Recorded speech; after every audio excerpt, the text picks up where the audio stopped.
আমি একজন প্রবাসী। আমি প্রতিটা দিন আমার কাঁচা ঘুম ভেঙে কিভাবে ডিউটিতে যাই সেটাই আজ দেখাবো। তো প্রথমে ফ্রেশ-ট্রেশ হয়ে এসে মোজা পরতেছি, জুতা পরে ডিউটিতে যাব। আর এখন হচ্ছে বিকাল ৪টা বাজে। আমার ডিউটি হচ্ছে বিকাল ৪টা থেকে রাত ২টা পর্যন্ত। আমি ১০ ঘন্টা ডিউটি করি রেস্টুরেন্টে সৌদি আরবে।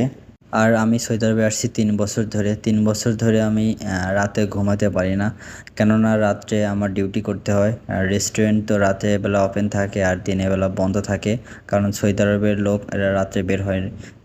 আর আমার সাথে নিয়েছি পানির বোতল। আমি রুমে পানি কিনে খাই, এজন্য নিয়ে যাচ্ছি পানির বোতল। আর আমার সাথে আছে ক্যাপ, যে বাইরে রোদ এর জন্য হেঁটে যেতে অনেক সমস্যা হয়।